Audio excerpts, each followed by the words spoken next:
बिस्मिल्लाहिर्रहमानिर्रहीम। अस्सलाम वालेकुम स्टूडेंट। लास्ट लेक्चर में हमने peripheral nervous system, autonomic nervous system के बारे में डिटेल से पढ़ा था। तो अब जो नर्वस सिस्टम का सेकंड पार्ट है, एक था नर्वस सिस्टम जो है वो दो हिस्सों पर मुश्तमिल होता है, मुहिती निज़ामी असबी और मरकज़ी निज़ामी असबी। तो आज हम सेंट्रल नर्वस सिस्टम को देखेंगे। मरकज़ी निज़ामी असबी के आगे दो पार्ट्स हैं, ब्रेन एंड स्पाइनल कॉर्ड, यानी दिमाग और हराम मगज़ पर यह मुश्तमिल होता है। मरकज़ी निज़ामी असबी इरादी जिस्मानी अफ़ाल की हदबंदी करता है। वो हमारे जिस्मानी अफ़ाल जो इरादतन होते हैं, हम खुद करते हैं अपनी मर्ज़ी से, हमारी जो हरकत हमसे सरजद होती हैं वो उसका अहता करता है, इन्हीं बाज़ाब्ता बनाता है और इन्हीं मुनज़्ज़म करता है। सबसे पहले है ब्रेन। दिमाग, इंसानी दिमाग बहुत नाजुक और पेचीदा मशीनरी है। ये बहुत कॉम्प्लिकेटेड स्ट्रक्चर होता है। आपने कभी कुर्बानी पे जानवर से जब ज़िबा होता है तो आपने उसका ब्रेन कभी देखा हो तो वो बड़ा कॉम्प्लिकेटेड सा स्ट्रक्चर होता है, जेली लाइक स्ट्रक्चर होता है। वो एक शेप रिटेन नहीं कर पाता बल्कि वो हिलता रहता है इधर से उधर जो है वो। और ये बड़ी पेचीदा और नाजुक मशीनरी है जो कि 8 हड्डियों में महफूज है, जिसे कासा सर कहते हैं। जो हमारे स्कल है हमारा, जिसके अंदर ब्रेन महफूज रहता है, वो 8 हड्डियों के अंदर है। दिमाग जो है वो सोचने, इस्तदलाल, जो रीजनिंग, अकल, याद, फ़िक्र जैसे आला जहनी अफ़ाल सार अंजाम देता है। हराम मगज़ दूसरे दर्जे के जहनी अमाल को दिमाग तक पहुँचाता है, यानी जो सबसे ज़्यादा हायर ऑर्डर काम होते हैं वो ब्रेन खुद करता है, लेकिन जो दूसरे दर्जे के जहनी अमाल हैं वो ब्रेन तक जो है वो स्पाइनल कॉर्ड पहुंचाता है। दिमाग सिर्फ आला अफ़ाल के लिए होता है, लेकिन जो हमारे इज़्तिरारी अफ़ाल होते हैं, अचानक से कोई नुकसान ना पहुंचाए, अचानक से कुछ ऐसा ना हो जाए, जैसा हमने पीछे रिफ्लेक्स सेक्शन में पढ़ा, ऐसे काम हराम मगज़ सर अंजाम देता है। वज़न, इंसानी दिमाग का वज़न मर्दों में 46 औंस और औरतों में 44 औंस होता है।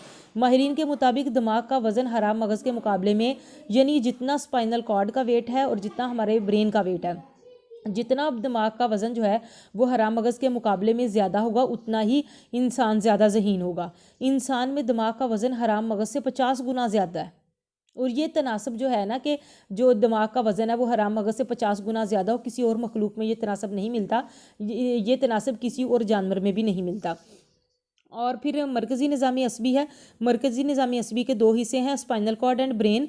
ब्रेन के आगे 3 हिस्से हैं जो है, इसमें से सबसे पहले आ जाता है fore brain, mid brain and hind brain, यानी बलाई दिमाग, वस्ती दिमाग और ज़ीरी दिमाग। अब जो ज़ीरी दिमाग है उसके हिस्से हैं मुखे सगीर, पोन्स और मेडुला। और जो बलाई दिमाग है, बलाई दिमाग के जो हिस्से हैं उसमें है मुखे कबीर, अरशा, ज़ीरी अरशा, कशर, उज़्वे शामा, लिम्बिक सिस्टम और रेटिकुलर सिस्टम। कशर के आगे उसके जो हैं जहबी फस, जदारी फस, सदगी फस और अकबी फस। और मुखे कबीर के आगे है दाया निसफ कुरा और बाया निसफ कुरा, जिसको हम हेमिस्फीयर्स कहते हैं, left hemisphere and right hemispheres. Now we will go towards the structure of brain. दिमाग की साख्त, दिमाग इंसानी दिमाग को की साख्त को मुतालिया की गरज से 3 हिस्सों में तकसीम किया गया है, जिन्हें हम बलाई दिमाग, वस्ती दिमाग और ज़ीरी दिमाग का नाम देते हैं। ये ब्रेन की एक स्ट्रक्चर है। आप अगर इसको गौर से देखें तो इसमें से ब्रेन के सारे पार्ट्स आपको जो है वो नज़र आ जाते हैं। ये देखें, ये फोर ब्रेन है, ये स्टार्ट से लेकर गद्दी तक फैला होता है। और कशर है ये, इसका ये पोर्शन। फिर ये थैलमस है, और इसके बाद बलगमी गदूद हैं, पोन्स है, यहाँ पे मेडुला है, ये जो मतलब एक शाख सी जो है बनाता है।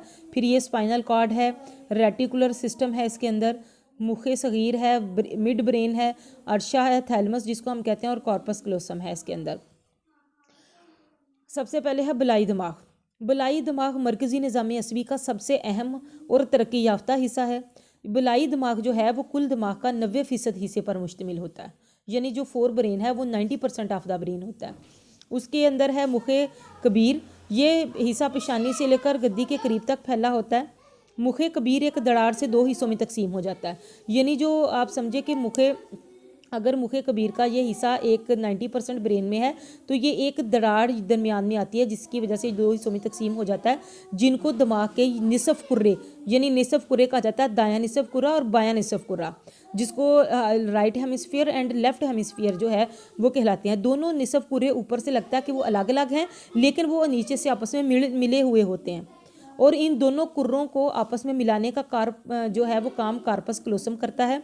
ये एक सफ़ेद रंग का मादा होता है जिसकी वजह से दोनों कुर्रे आपस में मालूमात का तबादला करते हैं और एक दिमाग की तरह काम करते हैं। यानी आप समझते हैं कि जैसे हम सायों के घर के साथ एक दीवार होती है, लेकिन इधर इधर जो है वो आपस में रहने और मिलाने वाला, आप ये समझें कि इधर भी स्टेयर्स हैं इधर भी स्टेयर्स हैं, तो अगर कोई दोनों स्टेयर्स पे खड़ा होकर दीवार के पास आपस में इंफॉर्मेशन इधर से उधर बात कर सकता है, बुला सकता है या आवाज़ दे सकता है, तो ये इस तरह से एक तरह का आप समझ लें कि दिमाग का ये मालूमात का तबादला भी करते हैं आपस में और एक दिमाग की तरह जो है वो काम करते हैं।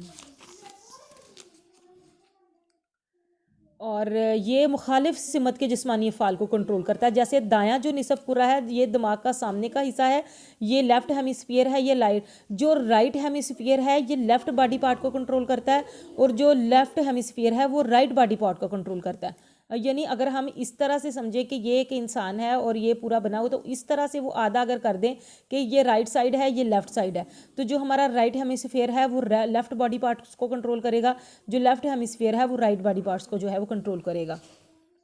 दोनों निसफ कुर्रे आमोज़िश यानी लर्निंग में और मेमोरी में खुद मुख्तार हैं। आम हालात में बायां निसफ कुर्रा दाएं निसफ कुर्रे पर गालिब होता है, यानी जो बायां निसफ कुर्रा है वो ज़्यादा डोमिनेंट होता है। इनके वज़ाइफ इनके काम जो हैं वो अलग अलग हैं। बायां निसफ कुर्रा गुफ्तगू में अहम है, गुफ्तगू करने में, जबकि दायां निसफ कुर्रा जो है वो मैथमेटिकल एबिलिटी उसमें ज़्यादा है। कार्पस क्लोसम दोनों कुर्रों में मालूमात का तबादला करता है और हिस्सी और हरकी जवाबी अफ़ाल, यानी जो हमारे हिस्सी और हरकी जो पहले आपने नफ्स में पढ़ा उनके अच्छे मरबूत तरीके से पेश करता है और इस तरह से एक इकाई यानी एक यूनिट के तौर पर काम करता है। उसके बाद कशर है। दोनों कुर्रों के ऊपर का हिस्सा जो तहदार सतह होती है इसे कशर कहते हैं, यानी दोनों कुर्रों के ऊपर जो तहदार सतह होती है ना, ये तहें लगे हुए होते हैं जिसको हम कशर कहते हैं। ये जो कशर की मोटाई जो होती है वो 3 मिलीमीटर होती है, मोटा वो 3 मिलीमीटर होता है। कशर जो है वो स्लेटी रंग के, जिसको हम ग्रे कलर के ग्रे मैटर से मिलकर बना होता है। इसके अंदर भी तमाम हिस्सी और हरकी असाब होते हैं। इंसान के इल्म, जहानत और तजर्बे में जैसे जैसे इजाफा होता चला जाता है ये तहें ज़्यादा गहरी होती चली जाती हैं और अगर इन तहों को खोला जाए तो ये 670 मुरब्बा इंच रकबा पर फैल जाती हैं। अदना जानवरों में ये बिल्कुल तहें नहीं होती, लेकिन कुछ निस्बतन बेहतर जहानत रखने वाले जानवरों में कशर की मामूली सी तहें देखने में मिलती हैं। इसलिए माहिरीन का ख्याल है कि कशर जो है वो इंसानों में जहानत का और मामला फहमी का, यानी किसी चीज़ में कोई प्रॉब्लम हो या कोई भी हो तो अक्ल से सलीके से काम लेना और सही तरीके से उसमें आना, वो मामला फहमी होता है, यानी मामले को समझ के उसके साथ चलना उसका ज़िम्मेदार होते हैं। कशर की तहें ये सलवटें खासी नुमायाँ होती हैं जो नज़र आती हैं। इनमें एक सलवट जो है वो फिशर ऑफ सलाइवस कहलाती है, जो कि कशर के अगले हिस्से में होती है।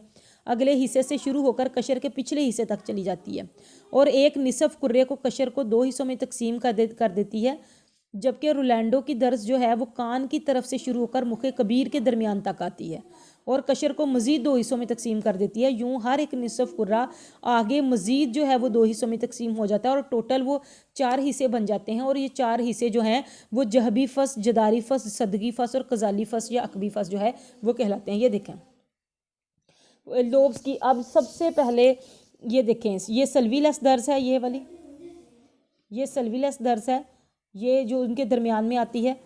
फिर उसके बाद है ये दिमागी कशर है और ये पोन्स है, ये मेडुला है, ये मुखे सगीर है।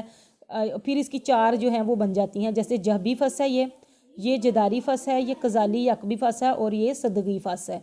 1, 2, 3 और 4 फसूस बन जाती हैं। उस सबसे पहले है जहबी फस।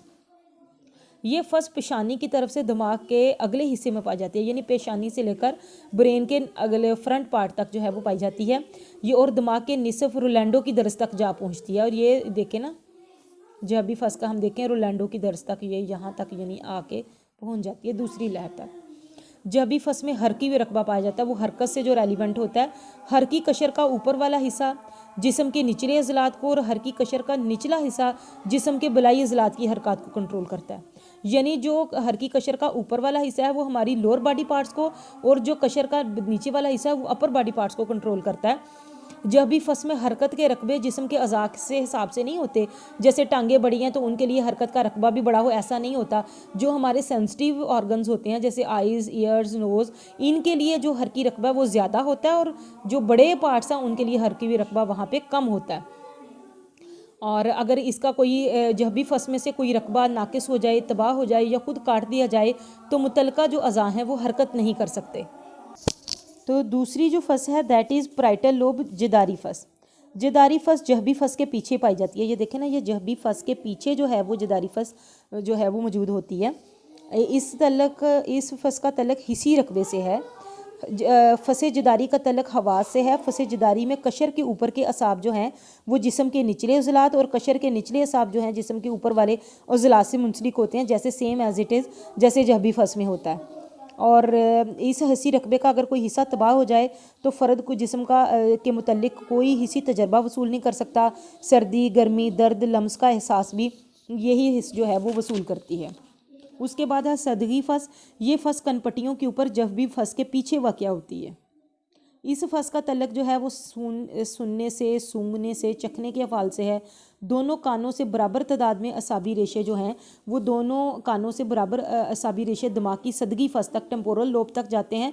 अगर इसमें कोई ख़राबी पैदा हो जाए तो बहरापन पैदा हो जाता है और इसके साथ साथ फ़र्द जायके को महसूस करने और खुशबुओं में तमीज़ करने की सलाहियत भी खो बैठता है। उसके बाद है अकबी या कज़ाली फस। ये दिमाग के पिछले हिस्से में गद्दी से ऊपर पाई जाती है। कज़ाली फस में बसरी रकबा पाया जाता है। आंख के जालदार पर्दे, रेटिना जो होता है जो देखने के काम आता है, उसमें मौजूद जो रोशनी के यानी ये जो रिसेप्टर्स होते हैं, लाइट रिसेप्टर्स होते हैं, उनको जो रोशनी वसूल करते हैं, इनका तासुर भी जो है वो ऑक्सीपिटल लोब तक जो है वो पहुंचता है।